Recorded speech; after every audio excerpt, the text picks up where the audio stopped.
What do you think would happen to the next generation of queer people in Nigeria? Is that people try to have this idea that it will never be them. So societal conditioning, we choose our poison, we choose what we speak for and against. That's the very problem we have in Nigeria. It's not that we don't know the truth, we just decide what to call the truth. I said someday it will be you if you do not speak about it, if you do not pay attention to it. I'll go to like conferences and meetings. My voice are always stifled rather, because I don't know how to like interact. I have the thoughts to interact with them, but then I'm like, if I talk in this space, they probably would think that I'm not that intelligent. Nigerians are very, very willfully ignorant people. We select what we want to identify with. We select what we want to call the truth. We're very selective with a lot of things. People would not get access to education because of homophobia. People would not get access to jobs because of homophobia. It means that our economy will have a large percent of young people who cannot impact in the society because of homophobia. And it means all of us will be hungry because nobody is going to the bank and they will say, this 100 naira you brought is homosexual. Nobody's looking at it. It's not even labeled. Nobody's looking at it. What does it mean to be queer in Nigeria? To live in a country that tries so hard to dim your very existence, yet you stand strong. In today's episode of Full Spectrum Podcast, we delve into the truth behind the fear and the pride. And we are not just talking about struggles alone. We are going to be talking about history, resilience, and the unstoppable force in the queer community. So join us in this special episode of No Fear, Just Pride as we dive into this with three amazing guests. Welcome to Full Spectrum Podcast, powered by H-Try. Interestingly, no be only me waka come today. I have my wonderful co-host. My name is Lilith Universal, and I am so excited to be here. We have here with us Esther, who is a feminist, and she has 3 years of experience in social development and programming around SRHR and education. Hi, so nice to be here. My name is Esther. Thank you for having me. We also have Dennis Williams. Dennis is a passionate advocate for radical change, focusing on mental health, human rights, and SRHR. Welcome, Dennis. Hello everyone, my name is Williams, and so nice to be here. We also have Oluwremilekun B. He is a bisexual, demisexual Nigerian who is passionate about advocating for climate justice and doubles as a feminist and leadership activist for LGBTQ+ persons living in Nigeria. Welcome, Remy. Yeah, thank you very much, Godwin. Thank you so very much. It's nice having me here. Thank you. So it's wonderful to have everyone in this space, brains, beauty, just sitting by my side and so we're going to be having conversations around queerness, and people think that queerness is something that we uplifted from, Western culture and then brought into the African culture. What's your take on this, Dennis? Well, I think queerness have existed for time immemorial.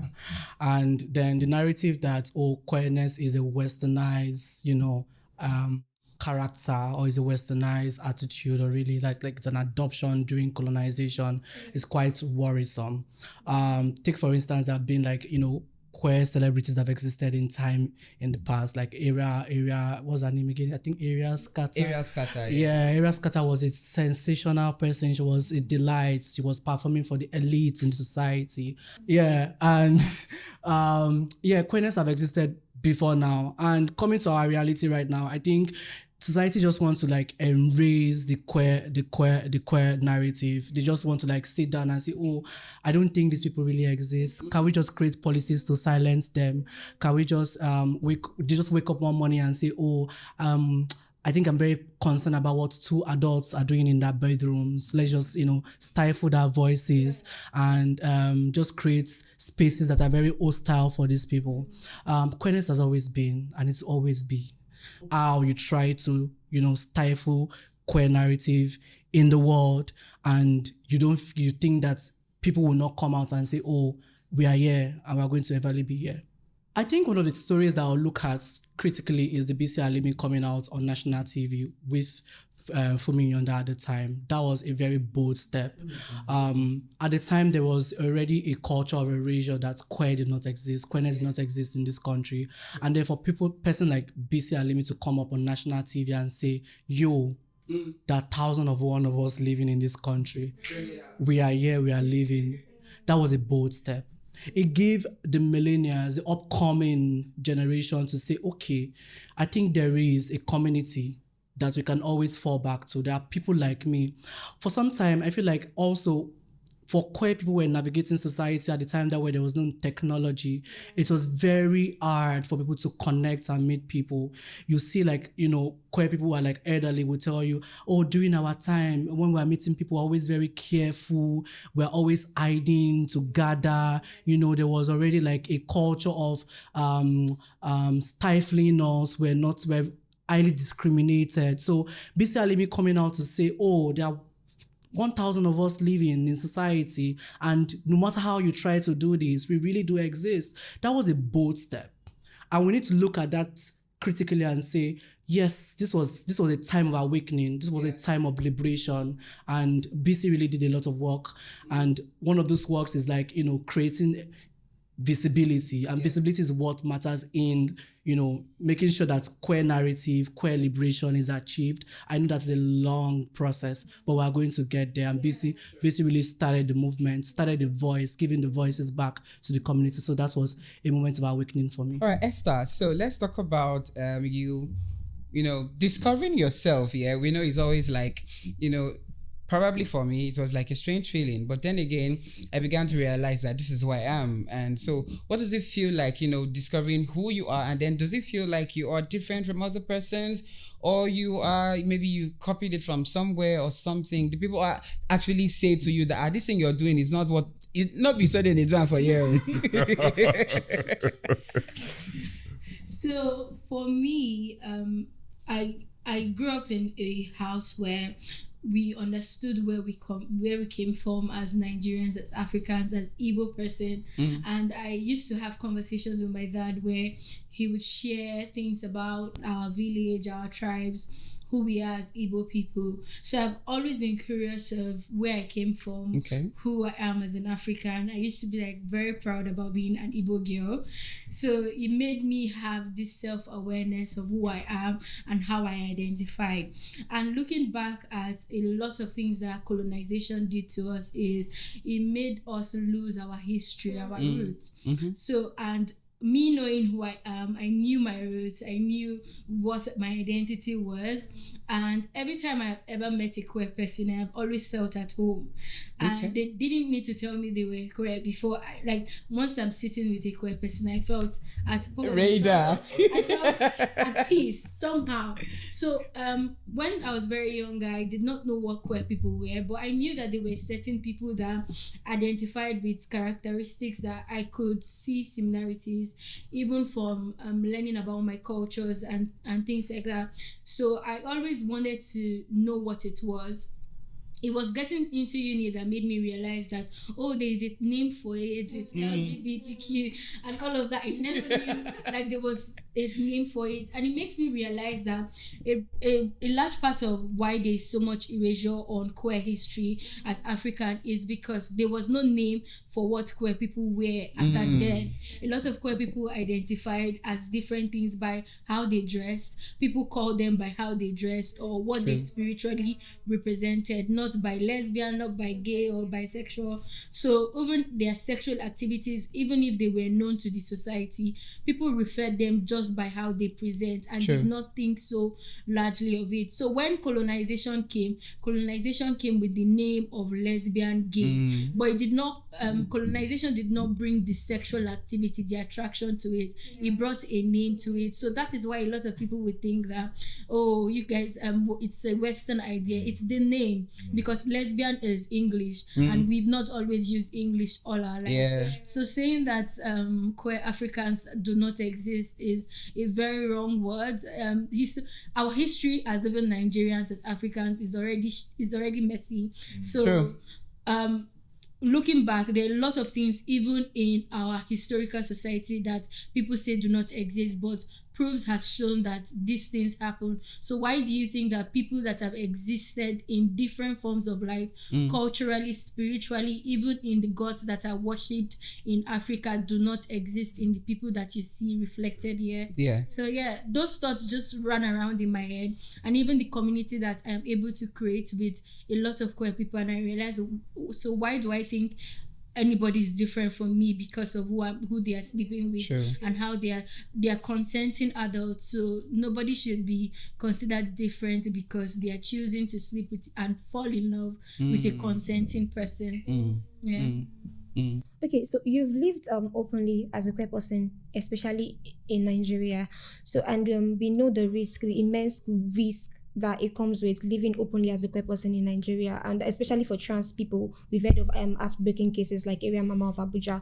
So how does this violence shape your day-to-day life as a queer person living in Nigeria, in this part of the world? One of the things that I think about is when Area Mama's case happened, I spoke to my brother and I said that do people realize that aside this being a transphobic situation, there is a killer on the loose? And for people to defend a killer on the loose because of how somebody identify is very barbaric, because it would always come back home. Because if there is someone capable of killing one person, that person has and sees that, oh, I can get away with killing one person, it means two other people. And if they're tired of killing trans people, they would look for other people to do. Because when you start committing crime, it's insatiable. You keep looking for more. And we had that conversation, and it was like, surely there's actually a killer on the loose, and the news is not putting it out there that there is a killer on the loose and we should look for this person. So when I thought about it, I said, this is the narrative that a lot of the times that has made homophobia and homophobic killings, transphobic killings continue to exist, is that people try to have this idea that it will never be them. And I wake up every day, I look at everything that happens around me, even though it doesn't directly affect me. I said someday it will be you if you do not speak about it, if you do not pay attention to it. And every time I speak to my trans friends, I usually ask them that, how do you think about things that are going on? And it's so sad that a lot of trans people have gotten this idea that they might die anytime. And it's so sad, because as young people, we're supposed to enjoy life. We're supposed to enjoy living. And you see people, just because they are themselves, they love who they love, and they're just living life authentically. People believe that they should be taken off from the earth, and it's sad. And it's sad that everybody feels it will never be them till one day it is them. And people need to have that conversation that for anybody that is capable of creating homophobic attack in whatever form to anybody, it would always get to different people in different. Anybody that feels that they can oppress a certain group of people, and that because of homophobia, would always feel that whenever they get to a place, even in straight settings, they feel that they have a certain level of power over you, they will exert it. So it's something we need to realize, that this discrimination, it go touch everybody. Right? Thank you, Esther. So Remy, why do you think that people probably have seen a lot, I've heard a lot, and people still feel very adamant accepting that queerness really existed even before they are thinking that it was hijacked from the Western community into the African culture? Why do you think people are still in doubt? Do you think it's maybe because they are not well exposed? I also think that there are some persons who are exposed and yet do not really understand this concept here. So what do you think are the major reasons why people are in doubt?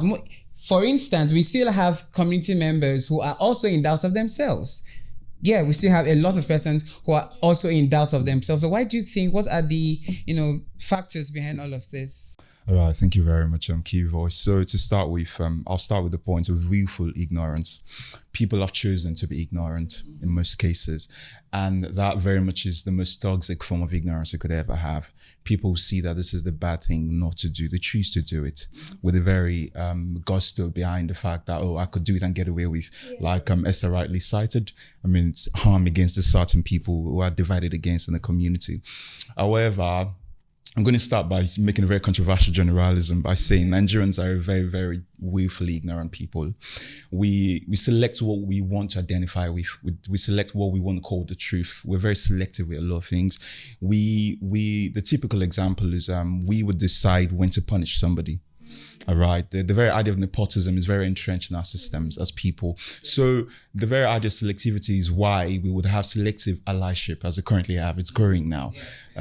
They're my friend, so I don't have a problem with them being queer. But you're not my friend. I have a problem with you being queer. And it's a selective allyship. So the point basically is sentimentalism. Grammar basically for Nigerians as a people, we have not come to understand the fact that as a collective, there is greater good we could do than the dividing amongst ourselves. And again, to quickly cite them, the very essence of talking about, it's from the Western ideas and everything. It is not. Queerness is very, very African. It is. Very African.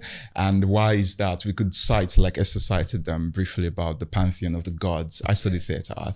And for example, I'm Yoruba. Shango was very, very, very, very, what's the word? Non-binary, gender non-conforming. How Shango made his hair, braided hair.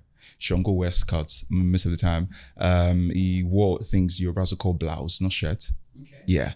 In many cases, going down to language, I'm a critic. I said language. So there's a them that they have problems. Let's talk about selectivism again. A typical Nigerian decides not to call you them. I'm like, why would I call you them? How many are you? But the Yorubas can call people them in the respect of air. Oh. Air is them. Oh, really? Yeah. But then you can't call people them in English. But you can call one person out of bias of respect. So societal conditioning, we choose our poison, we choose what we speak for and against. That's the very problem we have in Nigeria. It's not that we don't know the truth, we just decide what to call the truth. Yes. Okay, thank you so much, Remy. Over to you, Williams, yeah? So we see an everyday struggle of queer people living in Nigeria, and then they are really scared of, not coming out now, but expressing themselves generally. It could be even in a space where you have queer people, you still find another queer person in that same space very reserved and all of those things. Why do you think all of this play out? I think everything still boils down to socialization. It boils down to like upbringing and all of those things. A lot of people are not even comfortable in that skin. A lot of people are not loved at home. So you can imagine them growing up and discovering that you are queer, and then you are coming into a community or a society where you are trying to identify. Sure. And you are trying to navigate the waters. You need to be reserved. I experienced such. Some people will also tell you that, I don't think Dennis is queer. I don't think he's really, really queer. 1 minute is all, the next minute is, Yeah. So even in my work life and even navigating society as a person and also as a queer person, I experience these things. I would go into a space where I see a lot of queer people. I'm also not comfortable socializing with them. I'll go to like conferences and meetings. My voice are always stifled rather, because I don't know how to like interact. I have the thoughts to interact with them, but then I'm like, if I talk in this space, they probably would think that I'm not that intelligent. Do you get? So it stems from socialization, how you were brought up. I am a Jehovah's Witness boy, and growing up, you would hear, homosexuality is a sin. And then in our religion, if in our congregation, in our organization, if you commit any stuff like that, you'll be disfellowshipped. So there's like already a culture of uprightness. You need to behave in a certain way. Do you get? So at the time when I started getting to know who I am as a person, it was conflicting. Getting to know who I am as a person, then coming out to family and telling them that, this is who I am, and then getting the backlash. All of those things will also contribute to like how like a queer person, reacts and socialize in spaces. You'd come to a space, you don't want to interact, you're observing, if I'm vulnerable to this person, will they not use it against me? There are a lot of like traumatizing experience that queer people really go through. And I think from observation, I think it has to also do with class, right? I sorry to bring this in, because I've seen like my friends that from like a very upper class, and then they have like a very accepting family. The way they project in spaces are quite different from like queer kids that are not like from that, big family. The exposure is quite different, right? And then you then see them associate, converse, and all of those things. While other person like, well, I don't think I'm properly dressed. I don't think my English is quite good. And then there's like already a self-doubt on how you connect and you feel with people. So I think it stems from a place of socialization, how you were brought up, like the things you were exposed to and all of those things. I think that's when you probably see queer people in a space and they are quite reserved, and people have been hurt lots of times. I know like people have been vulnerable to people, and then they're like trying to like recover from past trauma, and they're like trying to observe social spaces, how they navigate these spaces. It's very dicey. It can stem from family, can stem from socialization, and then like from personal traumas and all of those things. So it's quite a dicey one. I can't really place, but then I think from my own perspective, that's what I can give. Okay, so for me, I want to come from my perspective. So I'm a non-binary person, and first of all, I think we all know that Area Mama's death is a reminder that living in Nigeria visibly trans in Nigeria is deadly. Like, so what do you think we can do to protect trans persons living in Nigeria? I think they need to be ingrained advocacy. The advocacy needs to come from both cultural. It has to cut across religion, cultural, political. We need to go back to the drawing board. We need to have conversations in our families. We need to create avenues where people can talk.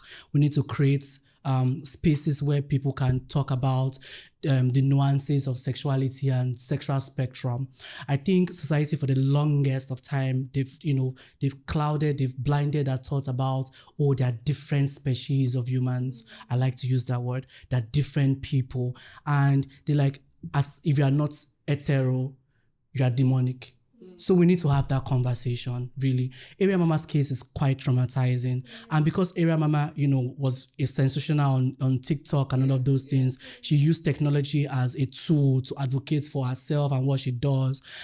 I think that there's some like other cases that go undocumented or go like, don't get the social media sensation, right? And we need to start having this conversation in our churches, in our small spaces. There are trans people, there are non-binary people, there are people that are different from other persons. How do you accept them? How do you love them? Because I think for the longest, I think one of the things that society has actually, blinded the lens on is that they don't want to open the mind to like, people are different. Yeah, people are different. I live in a street. I've been there for the longest, and they know that I'm queer in my street. And I pass on the streets, and people are like, that boy is gay. And I live liberated. The thing you will not do is you will not come to me and say, why are you gay? Do you get? Because my mother was having a conversation with me the other time. She was like, people don't really associate with me because of you. You're always talking about queerness and liberation. I'm like, we need to start having this conversation. At what point are we going to have this conversation, if not now? There are a lot of queer people on the streets that I know them. I see them in parties. They will not associate with me on the streets. But when they see me in parties, like, I will drag you. You are creating a scene, I will drag you. Do you get? You are creating a scene, And you were wearing shorts the other day. You were jogging around. People were looking at you. I'm like, I need to create awareness. People need to know that people like me exist. Do you get? So we need to have this conversation. We need to go back to the drawing board and say, fuck shits. There are different kind of people. And the earlier society gets to understand these things, the better for us. And trust you me, like she said, there is a killer on the loose. Yeah. And if we don't have this conversation now, at what point are we going to have this conversation? Esther, what do you think would happen to the next generation of queer people in Nigeria? Yeah, we talked about it. We talked about it a while ago. Yeah, because if all of this goes on and then we're trying to, storm it, we're trying to fight it, and nothing seems to work, what do you think would happen to the next generation of queer people living in Africa? Young people, let's say there's like, if 100% of Nigerian I don't have a correct statistics, but at least 25% of Nigerians have homosexual tendencies. So this 25% that you have marginalized, If not 50. They would not like this one. I think 50. Let's increase it to 50. Not 50. It's 50. I have statistics. so there's 25% of youth, young Nigerians are queer in open and in their closet. So it means that these are 25% of the population that would not have proper access to socio-economic opportunities. It means that even in our economy, it would show in that people would not get access to education because of homophobia. People would not get access to jobs because of homophobia. It means that our economy will have a large percent of young people who cannot impact in the society because of homophobia. And it means all of us will be hungry because nobody is going to the bank and they will say, this 100 naira you brought is homosexual. Nobody's looking at it. It's not even labeled. Nobody's looking at it. So because of the fact that there is this minority, there's a large population of young people growing up with no access to opportunities because of their sexuality, it would affect all of us. Just look at how even politically, the fact that people felt like supporting a particular belief, even though they knew it was wrong, it's their belief, and they want now we are currently facing that impact of one, like a minority group of people choosing that their belief is what it should be. Everybody is facing it. We are going to fuel stations and buying fuel for 1,000 naira, and nobody's looking at my face and saying, you look like this, so I should sell for 200 naira for you. Nobody. So we need to understand that whatever you do to a homosexual person will turn back and bite you. True. At the end, it comes today, it comes tomorrow, it comes maybe in a year or 2 years time. And if we do not have that realization, a lot of young people would grow up without opportunities. And those young people can be your niece, can be your nephew, you would wake up one day and realize that this homophobia that I have used to fight all the people around me, around my age, feeling that the next generation of people, if I fight this thing today, the next generation would not come out like this. And you wake up one morning, you are 50 and you're seeing your 25-year-old child, your 25-year-old cousin, your 25-year-old niece, nephew is square, and they are not having opportunities. They can't go to a certain place because your homophobia that you've done in your younger years is affecting these people. And then even within the community, there's a lot of conversations that we need to have. True. Because look at the kind of opportunities that we are having as young 20s, 30s people that are queer. These opportunities were set in place by the people before us. They set it in place to protect us to a certain level, which is because they do not have that protection. They decided to show us the way. And even a lot of the mistakes that we are making while finding our paths is because they did not know how to solve those problems, and it has gotten to us, and it's now left to us to solve those problems for the younger people. So sometimes we need to come together and have these conversations, not because of ourselves. If you're doing something and it's working for you, why not have a community conversation on how it worked for you? How am I going to share this? I pride myself in one thing, is that whatever knowledge I have, I like to share it with my community people. True. Because looking around me, even while I started working in this space, I saw so many marginalized people, and I wanted to, one of the reasons I decided I was going to work here is I wanted to find solutions to problems. And every time I go to places, every time I grasp a knowledge, I always want to share it, no matter how, even if it's a learning process for me, I want to share it. So anybody coming up, anybody moving in a certain way, or seeing me and saying, oh, how did this person do it? I'm not gatekeeping. There's no gatekeeping. There's a culture of gatekeeping in the queer community. So we need to come to a point where there's nothing without us. We're not yet. It's like we're nothing without each other. And if we keep gatekeeping, next generation is going to wake up, and with even how the economy is going, they would not have anything. We would have even more privileges than they would, because the economy is not favorable. And lives, when the economy is not favorable, people look down on even the minority. True. So if we're not even making positions for queer young persons to come and feel, we are gatekeeping, we are filling these spaces, what makes us any different from the people that are discriminating and stigmatizing amongst us? So yeah, we need to think back and start looking for ways to provide for the younger communities of people that are coming ahead of us. Hi Esther, I have just one question. My question is, can you please share your head with me? Because the amount of knowledge you have is, I don't know, please, I need to. It's plenty. Now, wow. Okay, so I have to say that we've been pushed down severally, but we keep on rising up, and we have so many people, so many queer persons in different walks of life, like they are also thriving in these spaces. So what gives you hope, Remy? Like, what exactly gives you hope for the future, despite all of the challenges that you face as a queer person in your career, in everything? What gives you hope? Okay, I'll say the work that I do gives me hope. The work that I see people like Esther do gives me hope. The work that I see people like Dennis do gives me hope. The work that I see fellow young people like me, like us, do gives me hope. You did not mention me. You mentioned Like, I'm sorry. Discrimination. Well, okay, works like Lilith Universal, and here is why. So we're talking a while ago about niche, right?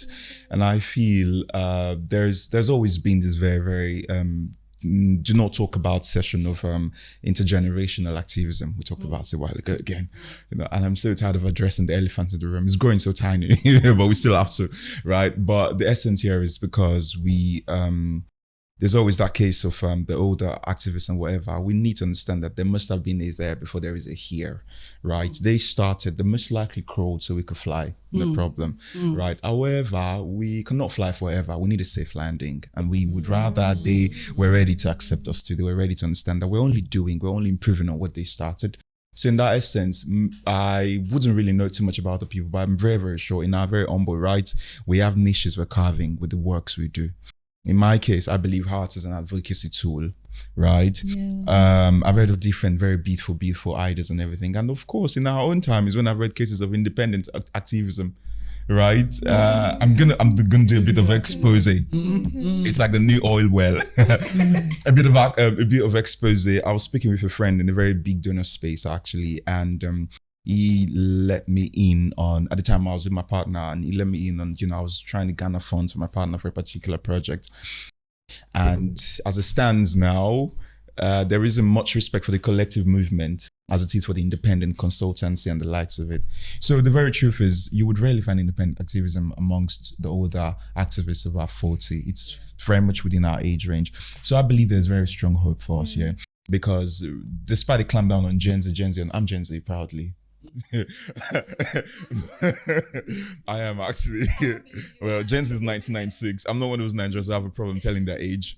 So, and as a result of that, what we do basically is we're looking at how to better things with newer methods, improving things. That is what we're really doing here. An example is the very ideas, the very words, the very lingo we've crafted.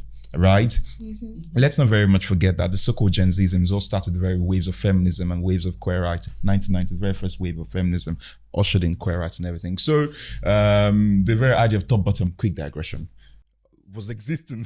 I know you're laughing, you're guilty maybe. Existed before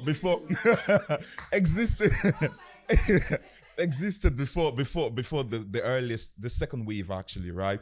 And that was here in Nigeria. In the US, it was the lollipops, the lolas, and but here in Nigeria, it was top bottom. If we want to come back home, and let's say I'm doing for let's come back home and like I learned to speak and we'll do the top. You be top, you be bottom. Oh my God. TB, Even the emergence of VAS was during the second wave. Now we are having multilateralism of language labels, and as a psychoanalyst, one of the things we've come to realize is one of the ways you can actually cripple depression amongst people is when you give them language, lingo, vocabulary for what they're going through. right? There's a term for it, alexithymia. It feels like you don't have a word for what you're going through. Anything goes, and that's what I'm saying. Anything goes. But now we're like a crop of open-minded people, right? And as so much as there is that hope, and as we have a decline in people not wanting to be curious, what Gen Z really, really have, or what we young activists have in common, is curiosity. We are breaking down doors. We're no longer even asking, don't open the door for me. We're just there. Now you happen, I'll go open this door. That kind of thing. That's it. So I feel like there is really, really hope, and hope is alive amongst us. Yeah, thank you. Thank you very much. Yeah.